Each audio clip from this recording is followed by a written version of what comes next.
జై Ganesha. Hi friends, welcome back to our channel Maruti creators. నేను miss Satya Ummiti. మీరందరూ ఎప్పుడు హ్యాపీగా హెల్తీగా నవ్వుతూ ఉండాలని మనసారా కోరుకుంటూ ఈ వీడియో స్టార్ట్ చేస్తున్నాను. వీడియో చివరి దాకా చూడండి, లైక్ చేసి షేర్ తప్పకుండా చేయండి. ఛానల్ని సబ్స్క్రైబ్ చేసుకోకపోతే సబ్స్క్రైబ్ చేసుకొని గంటని యాక్టివ్ లో పెట్టుకుని ఆల్ అనే ఆప్షన్ లో పెట్టుకుంటే నేను చేసే ప్రతి వీడియో మిస్ కాకుండా ఉంటుంది. అలాగే నాది ఇంకో ఛానల్ కూడా ఉంది, అను డివోషనల్ వాయిస్ ఛానల్. దానిలో అన్ని ఆధ్యాత్మిక విశేషాలు, అష్టోత్తరాలు అవన్నీ చెప్తున్నాను. లింక్ డిస్క్రిప్షన్ లో ఇస్తాను, దాన్ని కూడా సబ్స్క్రైబ్ చేసుకుని ఫాలో అవ్వండి. ఇప్పుడు నేను చెప్పబోయే టాపిక్ లైఫ్ కోట్స్. ఈ లైఫ్ కోట్స్ అనే టాపిక్ నేను షార్ట్ వీడియోస్ గా ప్రతి రోజు పెట్టే ప్రయత్నం చేస్తాను. ఎందుకంటే ఈ టాపిక్ నాకు భలే నచ్చిందండోయ్, మీకు కూడా చాలా బాగా నచ్చుతుంది. ఎందుకో తెలుసా, నేను చెప్పే ప్రతి మాటలో అర్థం ఉంది. అర్థం చేసుకుంటే దీనిలోని పరమార్థం పరిస్థితులను తప్పకుండా మార్చి తీరుతుంది. ప్రతి ఒక్కరి జీవితాల్లో చీకట్లని పారద్రోలి వెలుగులను నింపి చిరునవ్వులను చిందించే మార్గాన్ని చూపిస్తుంది.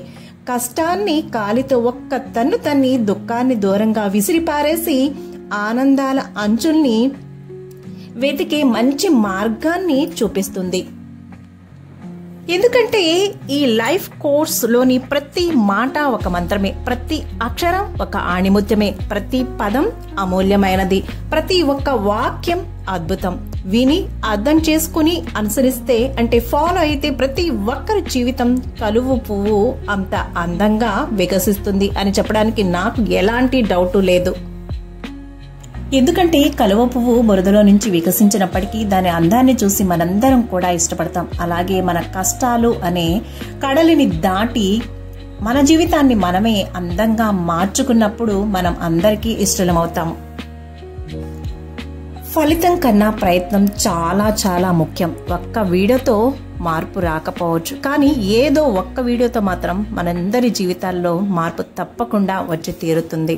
అలా నా ఈ చిన్ని ప్రయత్నం ఫలితంగా ఏ ఒక్కరి జీవితంలోనైనా సరే వారి కన్నిటినీ కష్టాలను దూరం చేయగలిగితే వారికంటే నేను ఎక్కువ సంతోషిస్తాను.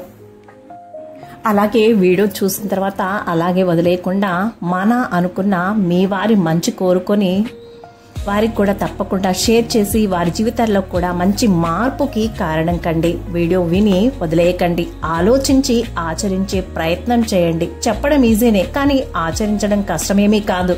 పరిస్థితులు ఏవైనా సరే ప్రయత్నం ముఖ్యం. ఎందుకంటే విఫలమైన ప్రయత్నాన్ని కూడా సఫలమయ్యేలా మార్చుకోవడం అనేది మన చేతుల్లోనే ఉంది.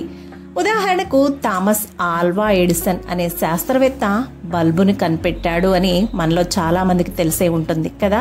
మన ఇంట్లో వెలుగును నింపే బల్బుని కనిపెట్టే ప్రయత్నాలు ఎడిసన్ గారు ఎన్నిసార్లు చేశారో మీకు తెలుసా? 1000 సార్లు ఆ ప్రయత్నం చేసిన తర్వాత కూడా విఫలమయ్యి 1001 తర్వాత ఆయన బల్బు కనిపెట్టే ప్రయత్నంలో సఫలమయ్యారు. ఈ విషయం మనలో చాలా మందికి తెలియకపోవచ్చు. ఈ ప్రపంచంలో సొల్యూషన్ లేని ప్రాబ్లం లేదు. ప్రాబ్లం ఎక్కడో సొల్యూషన్ కూడా అక్కడే ఉంటుంది. ప్రయత్నించి గుర్తించడమే మన వివేకం.